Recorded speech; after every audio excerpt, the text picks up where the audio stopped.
Good morning, everyone in the States. Good afternoon. Good evening to everyone in the Philippines, and welcome to this fireside chat. It's another fireside chat. This is not supposed to be like a really formal or anything. It's just a great way to catch up with some friends and talk about some very interesting voiceover topics. So the idea was, I was chatting with a friend of mine the other time, and we were beginning to go so much in the zone with our conversation, and he was like, you know what, we should start a podcast with this. So yeah, podcasts are we're not quite there yet. We're not calling this a podcast, but this is just something we're doing once in a while, and getting some people on board to discuss some awesome VO topics. So yeah, tonight I'd like to introduce you to my good friend and the founder of Choice Voice Productions, Sean Cordi. Please welcome Sean. Hey everyone, how's it Hey, going? there we go. We can hear his All audio. right, Fantastic. All right, we're perfect. good. We You are can hear me, Dave? good. Yes, I can hear you, Sean. Awesome. Excellent. Thanks for having me, Dave. Yeah, so the thing is we don't actually catch up right before these calls, so we catch up Sure. here. So how have you been, man? You know what? I can't complain. I've been doing good. And I want to say hi to all your audience. And what I've been up to lately is a lot of work, but also I've been trying to balance that with some good summer vibes because it's school just started up. My daughter Nice. is going back to school, but we had a good summer vacation. So, but now I'm kind of back in that mode where I'm just like, let's grind. Let's see what we can get done here. Yeah, yeah. So that sounds like a lot of fun. I know what it's like to take long breaks.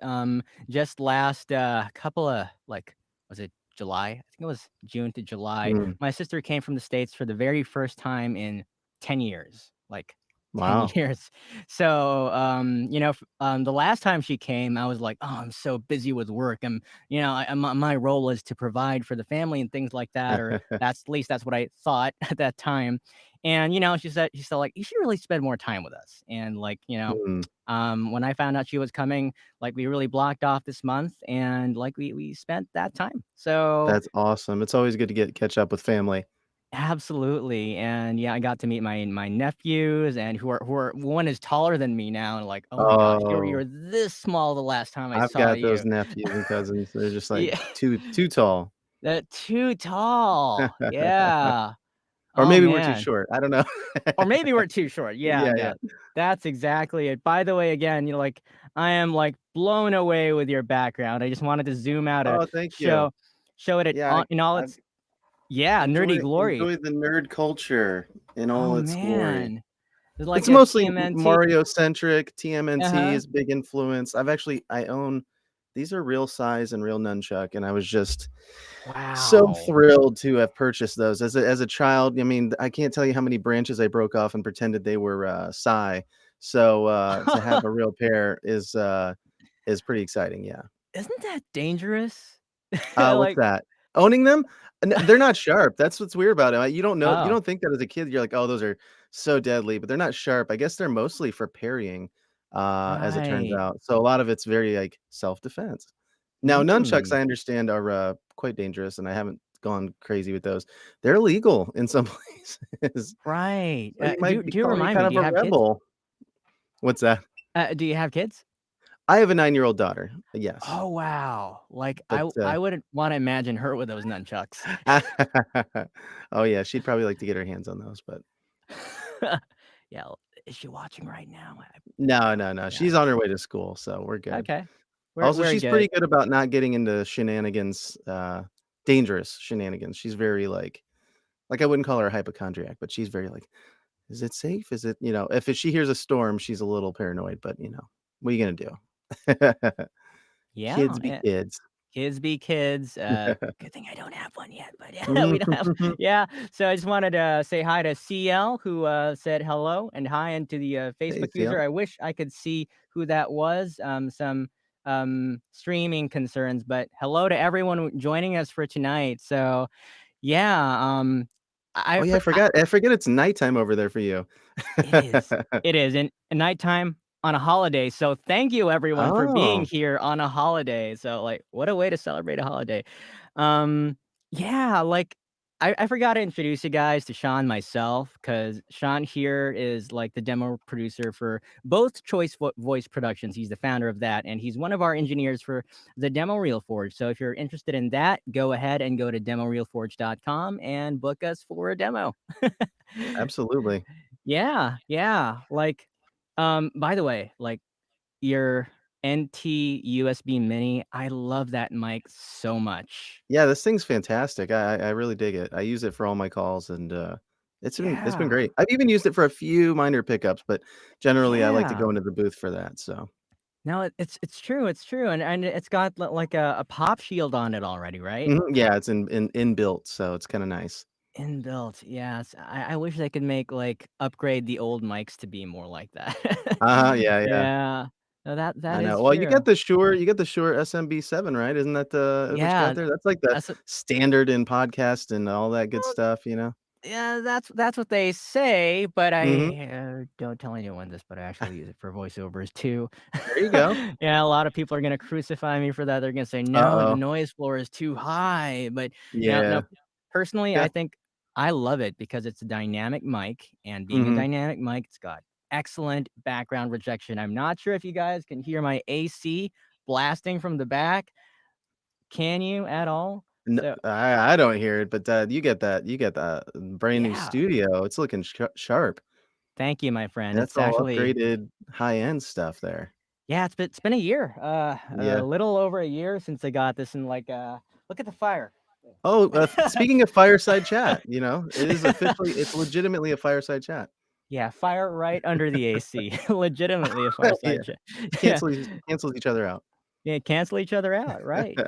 Yeah, so, well, Yeah, I you know know, we Dave, yeah.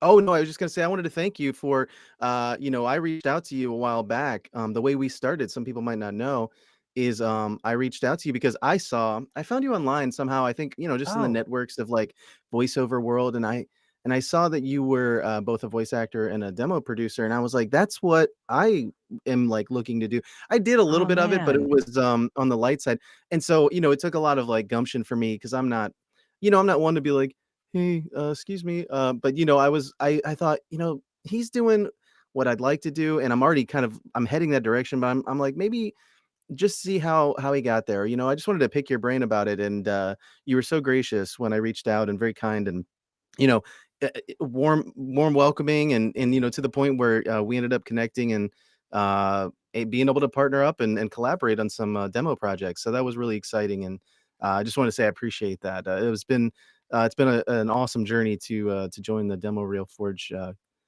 community. Yeah, can we yeah, it might as well be, but yeah. No, I appreciate that wholeheartedly, and I saw how just how gentle you were and how you were so passionate about audio. Because that's the thing. Mhm, Voice actors get into voice acting, they tend to be mhm, passionate about just the voice acting. But when mhm. it comes to the audio, they're like, "Oh, what is this EQ thing? What is compression?" Like, I'm not gonna spend time I just wanna be in the booth, Mhm. and I get that because I've been there, but, when you at a certain point, you realize, "I gotta work on my audio." Yeah, Yeah. yeah. Yeah, yeah, and just, Well, a lot of voice actors I mentor, a lot of, voice actors who are just getting started. Actually, my journey's been going on for, like, 4 years. Just a brief nugget about me is I started in local radio. I kinda fell backwards into that, and, it was great. I had, an interactive multimedia background, so I kinda knew a little bit about a lot, but not I wasn't an expert in anything. And so through sort of that, I got into local radio, became a production manager. So I was both live on the air, doing remote broadcasts. I was doing all of that. Getting us connected and set up. And then I was doing a lot of the audio production and sort of programming of what you would hear on the radio station. Uh, and then eventually, like I realized that I needed to expand. It was something I felt called to, and built my studio, started researching actual voiceover. About four years ago is when I pursued that like fully. Ah, And so I got connected with Carrie Olson, who's been like a coach and a mentor to me. And she's got a really killer program. And so her new students, a lot of times I'll work with them on their audio stuff, because that was my background, was like studio, recording, editing, all that fun stuff, production. And I started working with a lot of them to get them squared away and feeling confident about their audio too. I So love yeah, it's that. been good. Yeah, it's been really good. Yeah. I've been enjoying that sort of aspect of like helping people along as I even though I'm going along my journey, just some of the knowledge I have predates the beginning of voice acting stuff. Just to piggyback off what you were saying, a lot of voice actors are like, it's the performance. Here's your excellent performance. But I don't want to mess with the audio, and I get backwards, which is to say, I knew the audio side before I knew the performance side, and so I'm able to help people get a good sound, so they can feel confident when they're, doing their performance, and they don't have to let that get in the way. Yeah, so I lost most of that because of a certain thing of the stream, Did but you? basic Okay. essentially, I believe you give them confidence with your audio so they can do their There thing. you know what? Great recap. Great. I Couldn't have said it better thankfully. myself. Nah, I totally agree. No, I love that, and, sometimes I'm a hobbyist photographer, and I take portraits of Oh, cool. people, and they enjoy, like, "Oh, I have a nice pretty photo of myself," Mhm. and that's also the thing with demo reels, like, when you create a demo reel, it's not just like Mm, a piece of sound, it is someone's mm, signature sound, it is the right. breadth of their experience. Mm. It's a lot of people that's what I've been procrastinating on my demo reels, I should be working on them really. Yeah, because it's kinda like, "This is me, this is what people will think I am," So, Mm. really, really deep stuff, yeah, so, Yeah, no, I mean, I agree because, with that, I found that, like, in just my journey with, like, demo production, working with you has been excellent because you've got script writers and you're a coach, and then, you also know the audio production side. So, but for me, our partnership was a lot of it is like, here's this audio, here's the performance. Let's bring it to life. Like, right, let's bring this world to reality in a sense. It's very much a narrative audio scene that you're experiencing. But the performance is like what it's all based on. It's the actors bringing that character to life, bringing that script to life. I love that aspect of it because it's more than just being like, well, let me put some sound effects in there and see if that'll sound cool. It's really like you're like, wow, I can tell that this person's like outdoors, or I can tell this person's, really yes. going through it right now. That kind of a thing. The ambiance, all of that good stuff. Yes, yes, yes, exactly. And I think one of the I guess first off, I want to just I guess disarm the audience a little bit. I know many of you will be told that you got to create a self-produced or rather got to hire a professional demo producer, Mm, never do a self-produced demo. Like to be honest, like I only hired a pro like once, twice, and honestly, it was out of the disappointment of the process and the mm, outcome that I started a demo reel for it because I'm like, mm, if this is how people are, they're charging this much and yeah, producing this, it doesn't feel right. yeah, Um, and that's why, just having full transparency in the process and making it a custom project for someone, like taking the time to understand who you're talking to. This has to highlight the talent, and their voice. right. So, okay, so now, with that out of the way, I just wanted to say that yes, in this day and age, you can produce your own demos now because the Mhm, advice that you can't self-produce, that was around maybe when content creation wasn't as widespread as it is now. But if you really put your heart and soul into researching the process, you can get pretty close, mhm, pretty close to a pro demo. But there are nuances. Like there are sharp ears and agents and clients who are like, this mhm. is self produced, but you can get by with a self produced demo. Yeah, I mean, DIY demos are a good place to start. I think when it comes to I think specifically what we work in a lot is character demos. It can be a lot trickier than sort of your average commercial demo. Right. Not to get too far into the weeds or whatever in the demo world, but I'll say one thing. Having been around it for a long time now, you do hear it's a mixed bag. There's a mixed bag out there where people are self-producing, and I'm like, that's a rough one. But then there's ones that I'm like, hey, this person made this. Like, I'll go and like go down the rabbit hole of like, well, wow, what's their background? Like, they're a voice actor, but they made this themselves. Right. And it sounds killer. Like that's so you never know what you're gonna get. But it is important to have something like this, like what you're doing.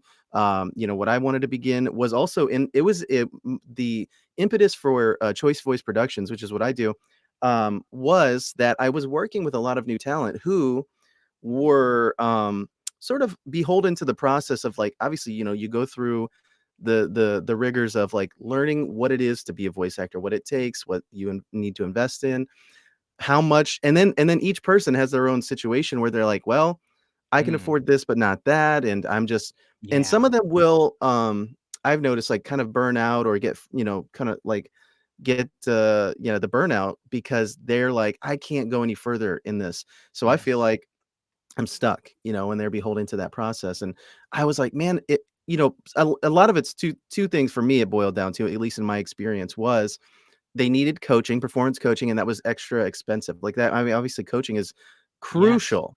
It's crucial to, your voice acting journey. Even if you have a performance background, which a lot of the people I've worked with have come from, like, Right. stage or Broadway or what have you, community theater or improv, which is great. It's a great start. And then a lot of people haven't. But the ones who have, even then, you need coaching. So coaching is like a big one. And then secondarily, for me, I see as like a demo. It's less about like I've got a demo, like the golden apple, but it's really, you need that to land yourself on a platform, whether it's a casting site or whether you want to eventually go to an agent or really direct marketing. You need to be able to showcase what you can do. But some Yes. people, because of either they want to get that early on, and they're like, I can't afford it, or it comes out half baked. So when I started Choice Voice Records, it was one of the main things was to make it affordable for people, but also to know, like, that this is something that they're really working towards, right? Because some people will just be like, Right. well, I want a demo, I'll pay for it, I have the money. I'm like, yeah, but are you ready? And so that's the I performance side, love right? that. There's those two Yes. important, those are key ingredients, you know what I mean? Affordability, sure, but also being ready for it. And I absolutely love that you pointed that out because, yeah, I we have had like potential clients, and personally, I tell them, please get some more coaching. It doesn't have to be for me. These are some people I recommend, because the last thing we'd want is our name to be attached to a demo Exactly. with someone who hasn't really brought out their best yet. Right. Yeah. But thankfully, that's where the coaching Mhm. comes in. With the demo reel Absolutely. forge, one thing we do in our process is that we have one practice session so they can really nail in that script. And for the actual recording session, I think I've gone as far as 4 hours straight for a Wow. recording session. But that was up to the talent though. That's They I was asking them, uh-huh. are you still willing to continue, or would you like to do this some other time? Like, no, I'm gonna do this. Ooh, I'm gonna do this. I'm like, that's okay, if some you say so. And mhm. there was one that like we were really nailing her British accent. Like it Oh, was very cool. close. It was close, but we practically did like a crash course in received pronunciation British then and Wow. there for like 2 lines. Spent maybe 1.5 hours just nailing that. That's So Yeah, yeah, sometimes it takes that. I've come back, I've had character sessions that, I've done yeah. personally, like, because I produced my own demo, which not nobody recommends that, and I wouldn't recommend it to anybody, but because of my Okay. sort of, in being where I am, and, having Okay. some writing experience and production Yes. experience, and just not and you know what? You mentioned earlier having that sort of like, disappointing, experience. I was very nervous about that for me myself, because 'cause I'm like, if I go and drop the money for somebody else to produce my demo, it's less that I'd be like, I don't like what they did there," and it's more about, like, I don't know if I would be able to, just completely let go, hands off of it, and then be Right. like, "Thanks for that demo." Like, I really needed to feel like it was a part of what I was bringing to the table. But with Yeah. that said, that's what's great about working with you, Dave, is, you have that sort of, like, passion for it, even though it's not your demo, right? You're producing for other people, you're helping coach, but look at you are willing to do the work, and that's the journey, because when I was producing mine, I would do several sessions just for one of my scenes. And some of those scenes at the end of the day, it's 10 seconds that you get to hear, maybe, of a moment in time, and you're like, you're giving everything you Yeah. have, and then it gets condensed down into this little scene.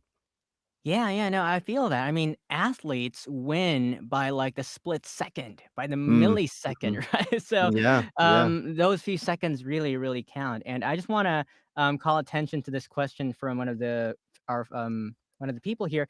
How to choose a script for a demo reel? Do you write your own script, or you can get a sample from the internet? What's your take on that, Sean?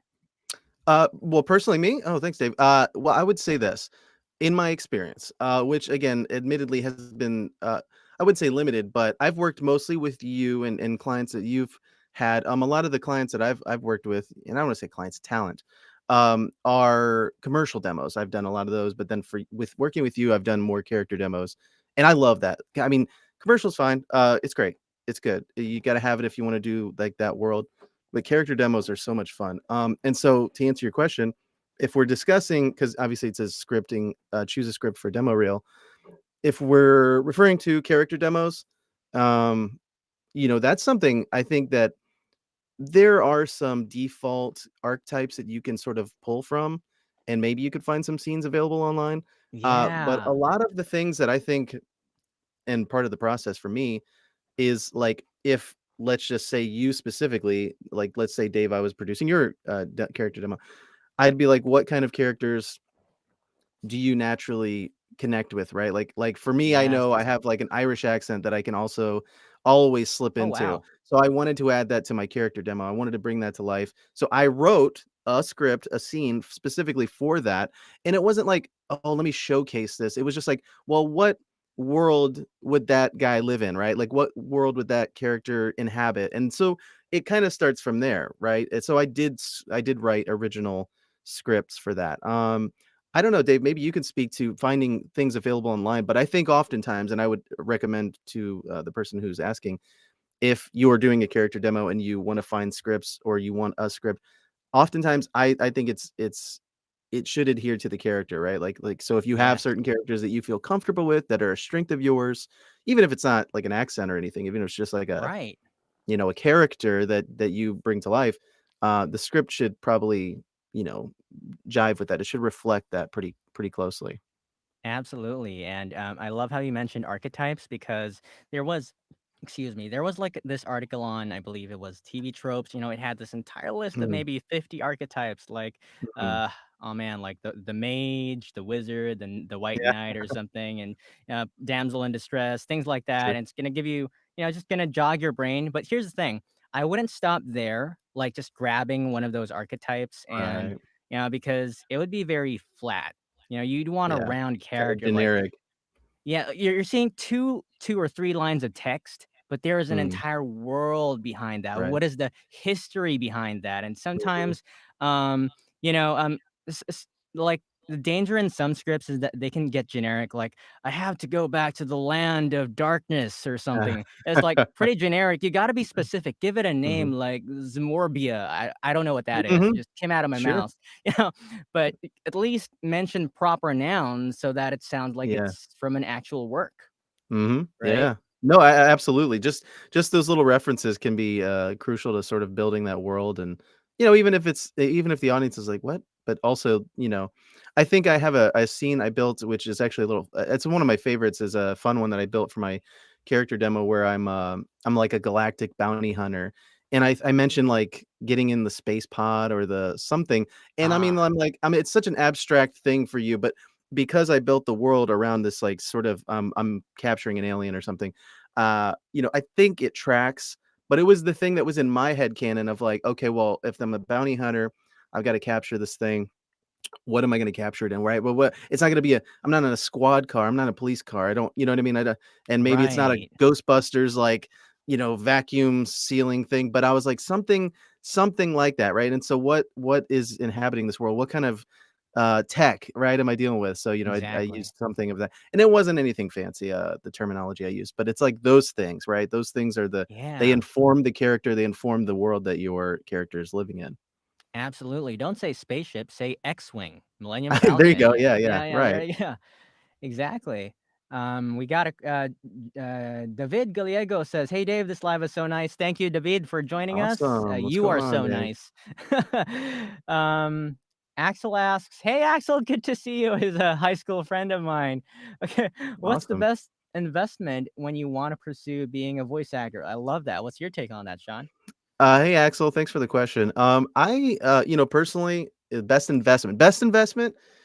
Um, well, it's gonna be a combination of things. I think you have to find a balance, right? Because for me, I always break things down for people who I'm working with, like when you're getting started. If I was going to like dumb things down or simplify the process, because there's a lot, right? I mean, Dave, there's a lot of things happening all at once. Yeah. It's, your tech or your gear, right? So that's important. You want some decent quality device to record your voice. You need performance, so coaching or improv. I mean, take something where you have to act, where you have to become a character, where you have to get out of your comfort zone a little bit, right? So that way you can not sound like dry or stiff. So, getting good gear, getting performance training, and then of course, there's the business side of things. You have to learn Yes. how you're going to operate, how it's going to function. Um, you know, some people, for example, that aspect, some people will jump right into like, well, I need a website and I need a demo and I need this, but it's like, well, you don't need that until you've gotten the performance training. And you shouldn't need Right. that or get that until you've gotten the good gear, right? So like a lot of times people aren't sure which order to go in. And I've heard, coaches, and maybe you can give me your take on this, Dave. I've heard some coaches say you don't need your microphone or your gear before you get coaching. I don't know how true that is. I think it's important for me personally to have that sort of tactile aspect of it, because let's say I booked a coaching session with you, for example, and it was Right. just on a Zoom or whatever, and I didn't have a microphone. I think there would be something lacking for me where then when I'm like, awesome, great couple coaching sessions, thanks, Dave. Now I'm gonna go buy my mic, and then there's this sort of like there's this other aspect or this element that happens when you're in front of a mic that you have to learn to get comfortable with, and the mic's not there, right? Like that kind of a thing. So I think while coaching, I'd like to have the mic in front of me. And so I kind of recommend that people get the gear, get the coaching, and then the business stuff is secondary to that because yeah. So I don't know if that answers your Yeah. question, Axel, but I would say the best investment is going to be uh, a decent mic and then coaching. Those would be your um, Yeah. primary things, and then the demo will come, after you're ready. So that would be Absolutely. your third investment. And I agree with all of what you've said. Yeah, because yeah, coaching someone without a mic, like you lose that opportunity of coaching them Mhm. for mic technique, which is crucial. Yeah, exactly. There you go, Dave. Yeah. That's perfect.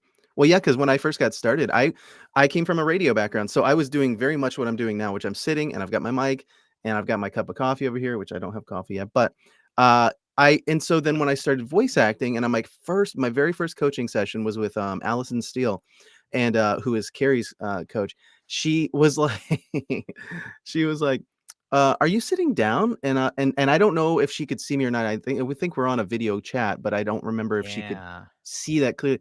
And I was like, "Oh, yeah. Yeah, just this is the way I had my studio set up." And she was like, "Stand up." And she was very like adamant about it. She's very much like that.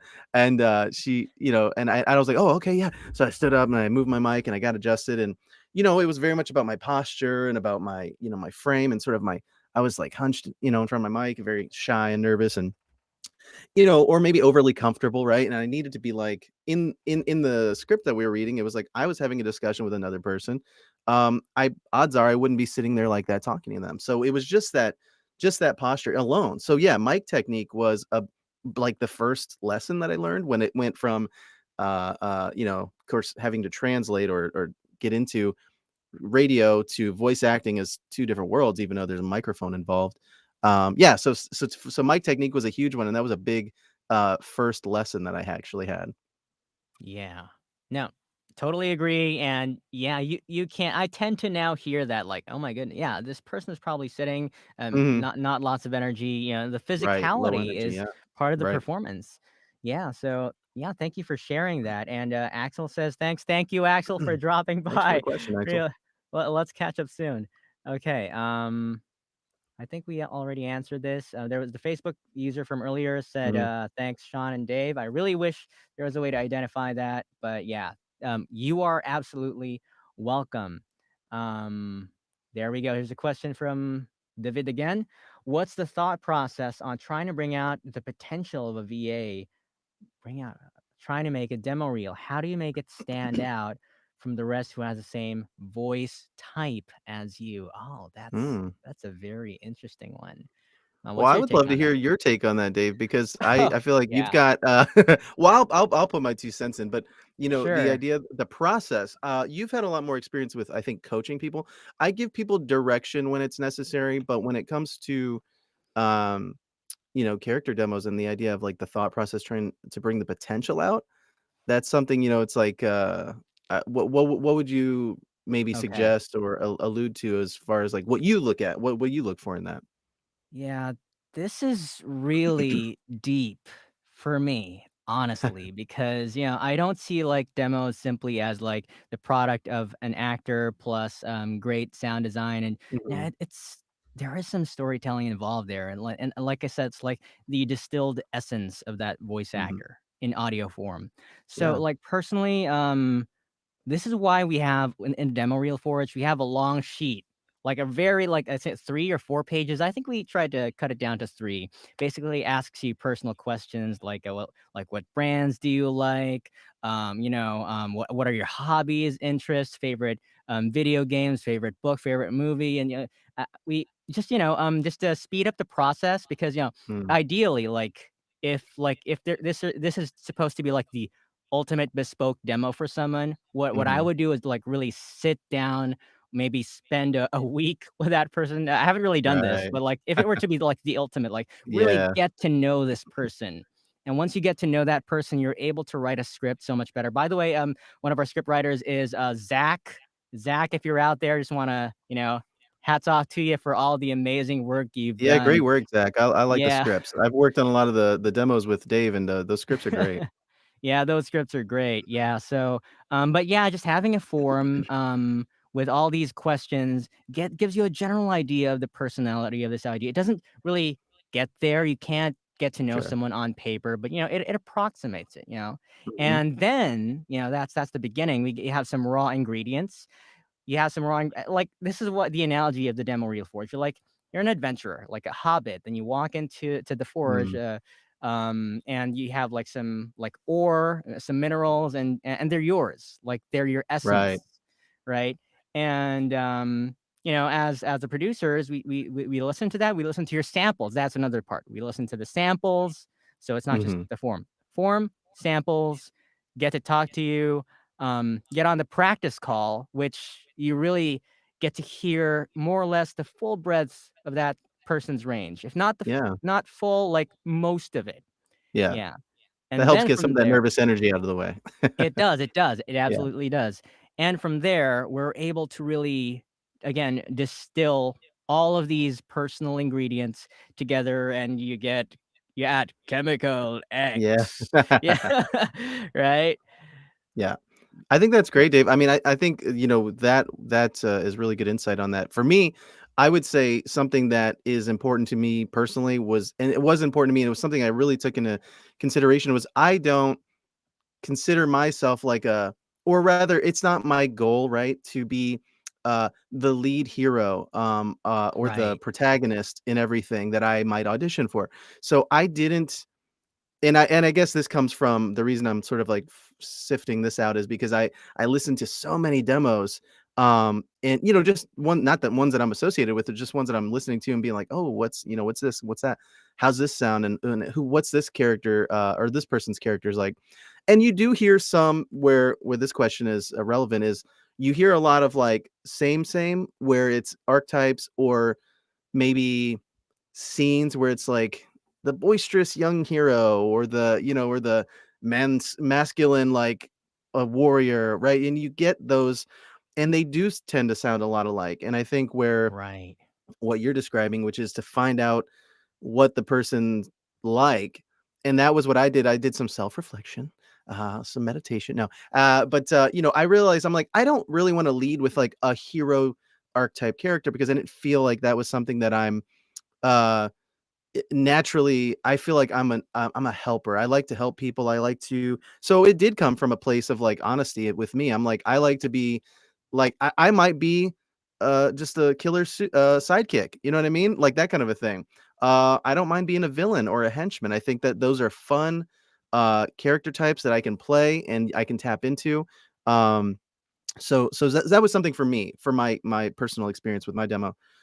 So bringing out the potential of a VA, to answer your question, I think is very important what Dave mentioned, which is like getting to know the person, right? Even before you build these characters, because there are archetypes that you can sort of like hop into. And obviously, as a performer, you have to sort of be flexible in that. But you want it to come from an honest place, ideally.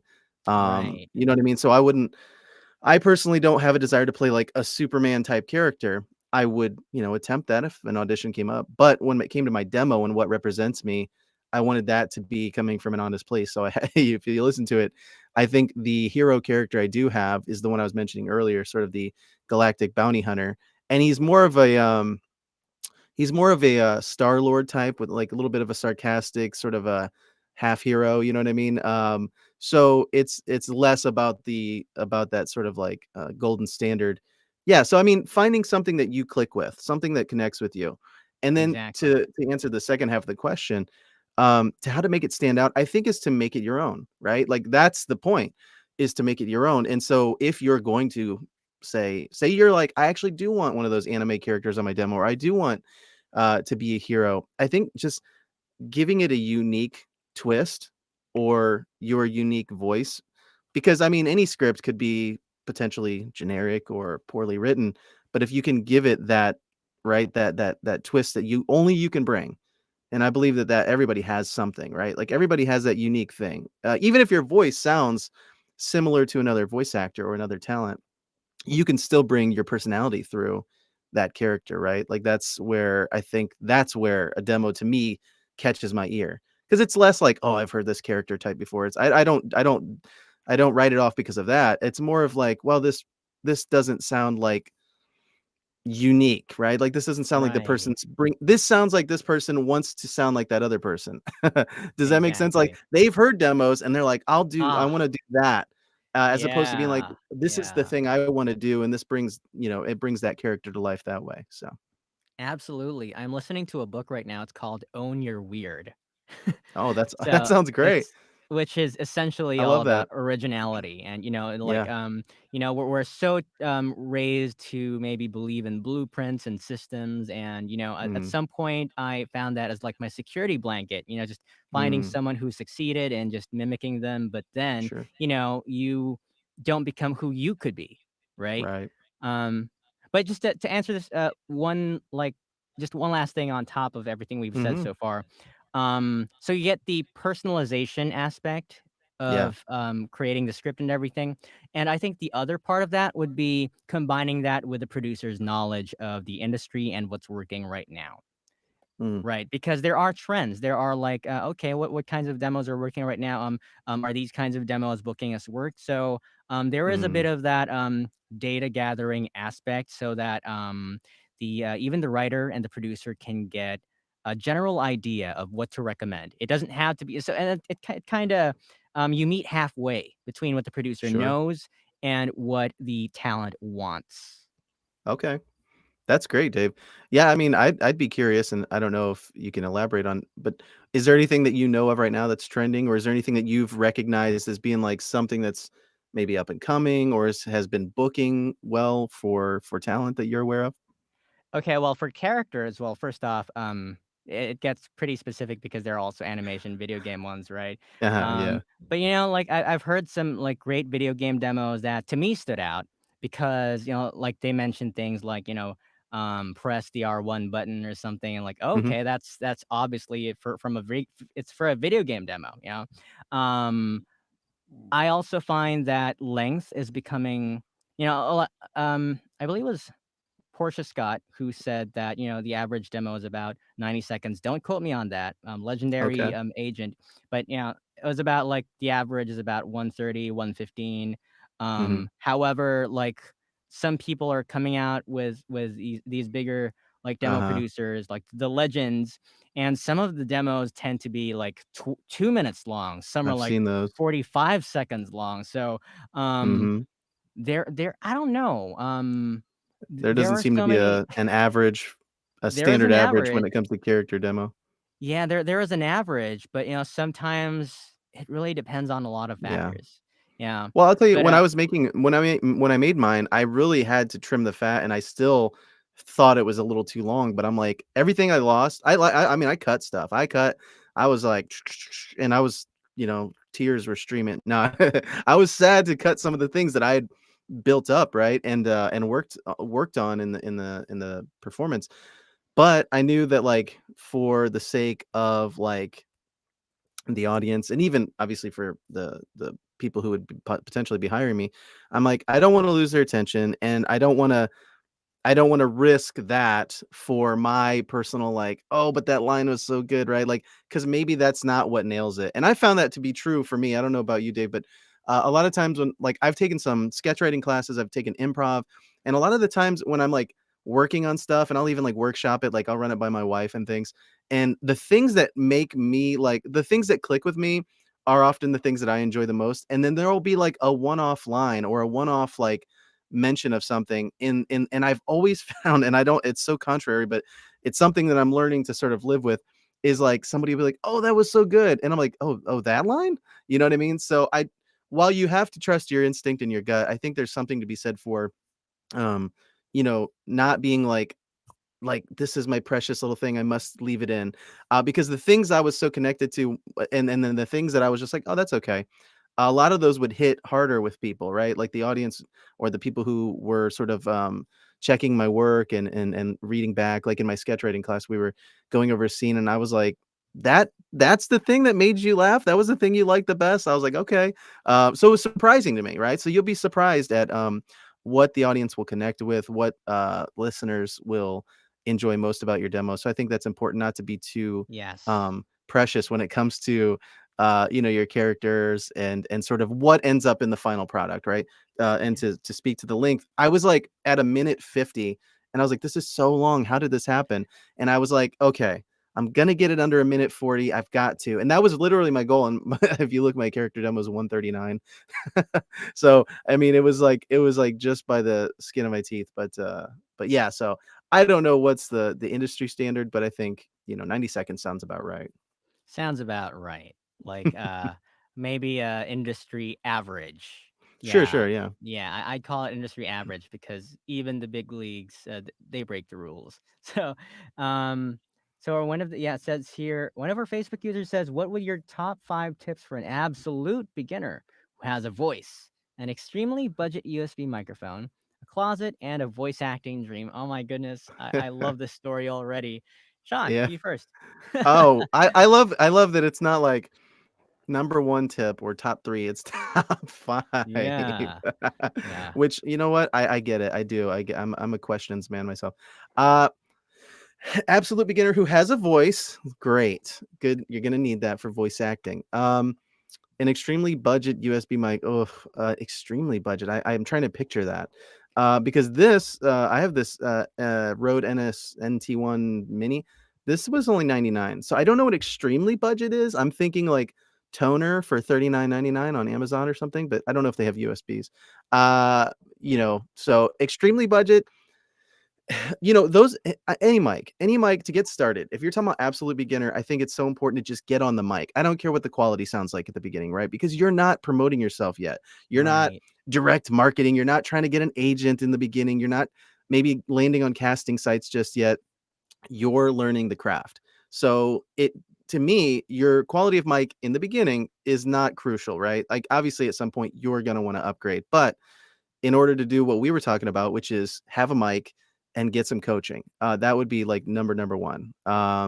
Because it's even when you're recording yourself, you're getting that performance out. Part of the process too is getting comfortable with like listening to your own voice and not cringing. Editing, basic editing techniques. So you'll need that, right? And obviously you'll need a DAW. So if you're on a extremely budget mic, you're probably using Audacity, which is free and good and fine, and so I definitely recommend that. A closet's good. So let's say you're extremely budget. We're still talking budget. I'm a big budget guy. I get yourself some moving blankets. They're like $8. I actually have one here that I still need to put up, but these things, I get these babies all the time, and that's what, like, we're talking budget soundproofing then at that point is what I'm saying. So a closet's fine. If you can't get moving blankets, use regular blankets or the clothes that you have.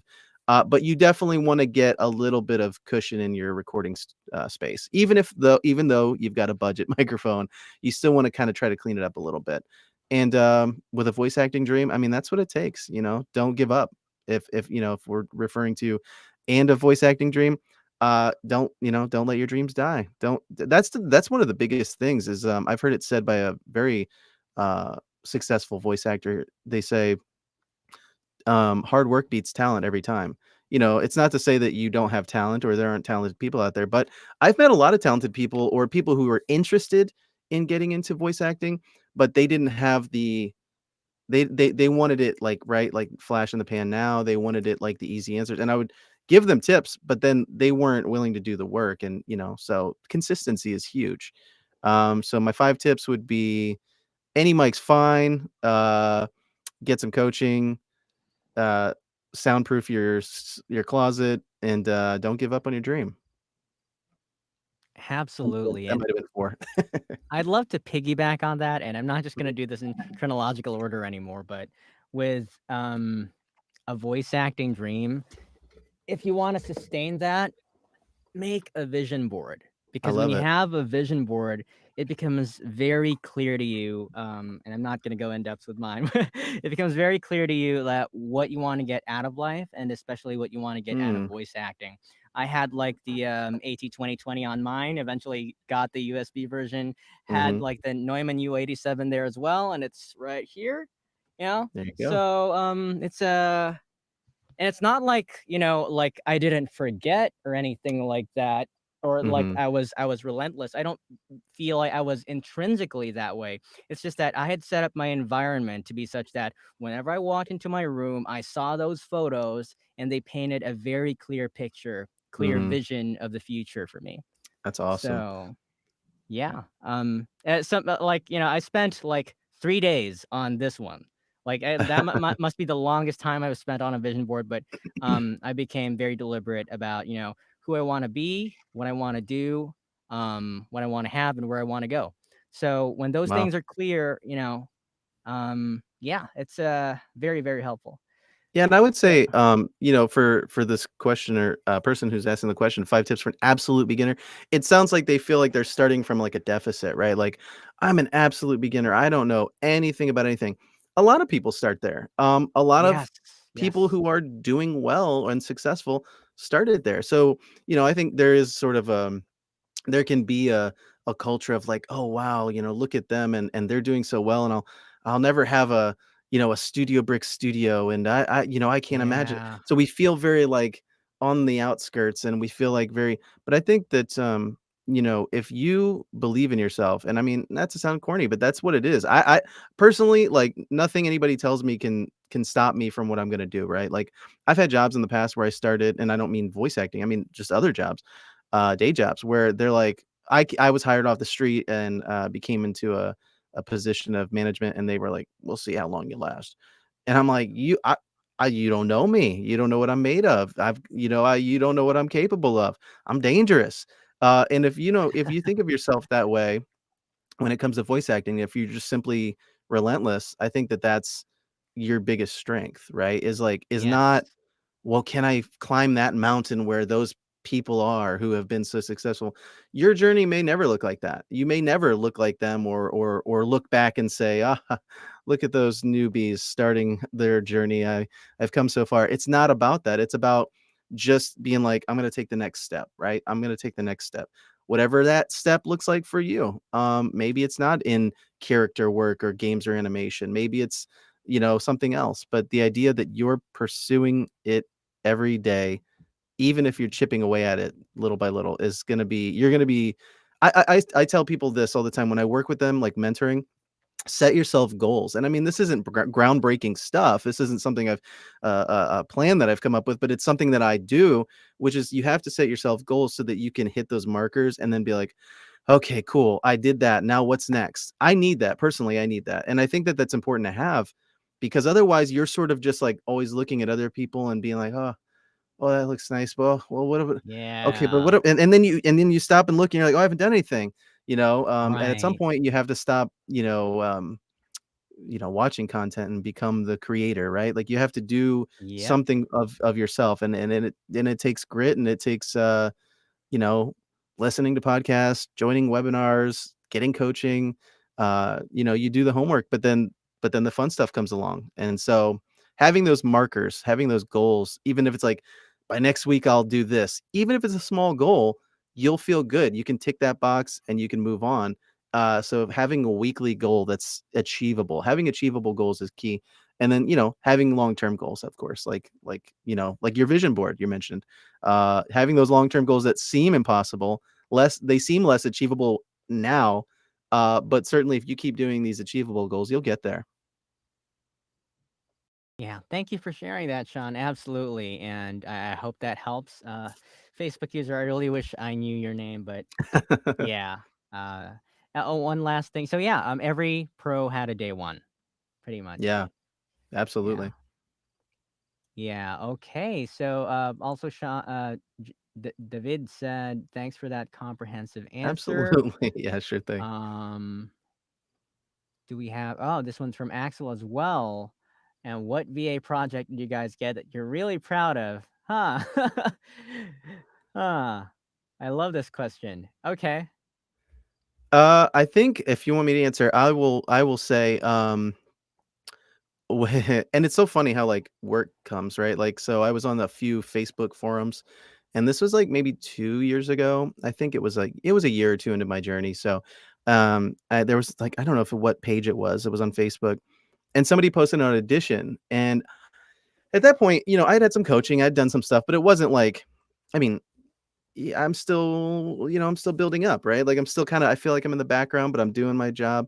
Um, I auditioned for this thing not thinking twice about it. Like it was one of those ones where I had no pressure. I don't know if it was just the day I was having or the sort of the mindset that I was in, but I was like, well, here's an audition. I'll just go for it. And I kind of, I didn't, I remember doing it and being done and not thinking twice about it, which is rare, right? Because a lot of times we fret over the auditions. We think, oh, I got to nail it. And you get the pressure. Then when you're editing it, you're like, oh, I don't know if this is even good. I don't know if this sounds good. Sometimes we do that. This day I did not do this. I sent the audition off, and then I think I heard back pretty quickly the next day that I booked it. And Wow. long story short, it turned out that it was for an animated series, and it was just like a one episode character. It was like a guest character or whatever, and it was for this show called the Mr. Phil Show, which I found out pretty shortly thereafter was the producer or the creator of VeggieTales. And Wow. so I was stoked Wow. about that because one, I had booked it. Obviously, that was exciting.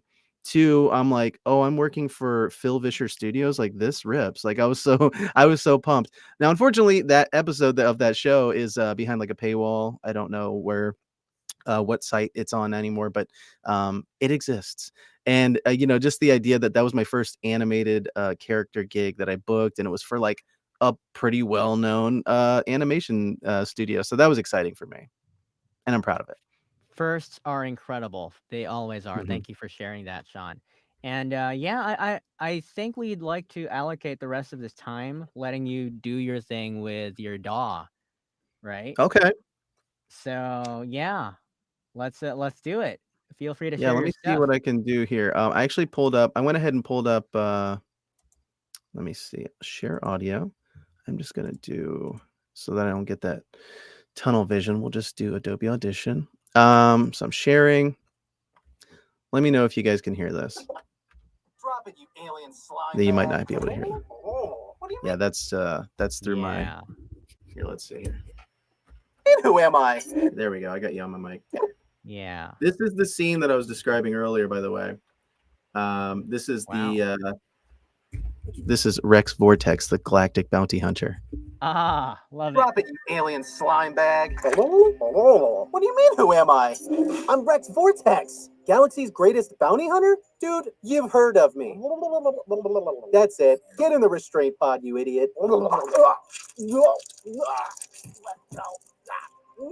Now we do this my way. Oh no, I got slime in my mouth. Nasty, nasty. In fact, I think that might have been the longer version than what's on my demo. Wait, wait, wait, Uh, wait, wait. I'll take this as a puzzle. Okay, uh-huh. I'm a guess here. Okay, you had a second track for the alien. Yes, Is that right? this this purple track is the alien here, I That's believe, the alien. or a lot of it is, yeah. Sound Yeah. effects on the third one, Mhm. or is that something Yeah, else? no, yeah, I think you're right. I think, and sometimes there's no rhyme or reason to my madness, but True, true. this top track is obviously Rex. Most of these are aliens and or splishy noises, squishy noises. Uh, and then I've got some of my, ambient or background sort of, I think you can hear there's like a we're in some sort of there's like a warning signal going off because I'm capturing this guy, and then, what is this? Oh, yeah, this is it. The alarm that's going off is here. And then I've just got like scene tension. So it sort of builds sort of like Hmm. I wanted that to be so there's sort of like a pressure or like a churning underneath all of it. And then towards the end obviously it gets a little silly and I bring in the wah, wah, wah, well, that. So there's like a shifting Ah, in the scene too. You'll notice there's sort of yeah. like a point at which he goes from being angry about getting wrapped up in a tentacle and is upset more that there's slime in his mouth. So he went very much from a bravado to a childlike situation there, I love which I thought that. that was fun. Yeah, no, no, and that's great because, this is like one of the, I suppose, rookie demo mistakes is just having like one thought unit or one emotion for a single Mm, scene. Like, this will be mhm. my angry voice, this will be my happy voice, and this will be my Yeah. sad voice. And Yeah, yeah, each that scene being one of those emotions, right? Yeah. yeah, which is really not showing a lot of range because Mhm, one part of range that people are looking for is the mhm. ability to transition from one emotion to the next and how smooth that transition is and how you can have that in a Absolutely. single scene. Yeah. Yeah. It's not well, I kind of Yeah. learned a little bit of that from you because I noticed that, some of the scenes that were written and that we were working on, and you would give me great notes, was sort of having like, well, at the beginning, this is happening, but by the end, this has happened or this is the new normal, right? Like, so that was sort of the Yes. and so that was kind of a new idea to me in that sense of like, oh, this scene isn't just like a one note, right? There's like Right. you're going on a journey you're going on a 10-second journey, you know what I mean? So it's Yeah. that's what's fun about these. It is. Absolutely. Yeah, and I can see Yeah. you got a lot of crossfades there as well. Yeah. Yeah, I mean, you blend and that you know what? That came from my radio background. I was always blending and sort of trying to make everything sound so smooth and so buttery, which doesn't always translate to production, but, I do have some crossfades, I've definitely got and some of these which you can't see on here because some people will put their effects in here on the side here on each track. I actually like to have an individual for example, here, and I don't know if it reads as well as I wanted it to, but Mhm. here, there's this, right here, there's this sound effect of like a visor coming up because I Mhm. wanted it to sound like Rex had some sort of space helmet on. And then when he's Yeah. getting serious to talk to the alien, it's like, and then the voice sounds clearer. So I had like an effect on my voice Ah, here that almost sounds yes. muffled, but I didn't muffle it a lot because I didn't want it to be too Unintelligible. indistinguishable. Yeah, Yeah. exactly. So it's minor, and I thought about going back and changing it, but I'm like, well, I don't want to muddy it up just for that effect that maybe nobody's, it's not crucial to the scene. So it was one of those Yeah. things where I was like, so yeah, but and then Yeah. the alien is actually me as well. Maybe that's Yeah. obvious, but Yeah, there but we you can go. find like monster sounds and stuff on those, on the websites. And I was like, no, I'm gonna do this myself. That'll be more fun. Yeah. So I have a few scenes like that where I play multiple characters, which is always fun.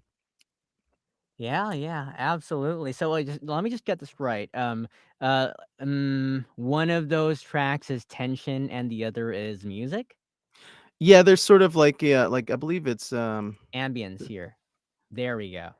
this is the alarm, and it's very quiet in the background, but it gives it that like it's atmosphere is what we call it, Atmosphere, yeah. Yeah, and so then that's just like an alarm in the background because Yeah. there's a capture happening. It's a very much like a bounty hunter situation, and then this one is the you can hear the almost It's almost like a sci-fi thriller sort of background. I know it's probably hard to hear, but, it's like, Right. dun, dun, dun, dun, dun, dun, you know, it's kinda got like a Mission Yeah. Impossible, Yeah, aspect to yeah, it, yeah. which I like. So, yeah, Mhm. that's a lot of fun. So there's not too much. It's not music in this one. It's less music, but there is some at the end when it gets a little goofy. This is my, uh, let's see here.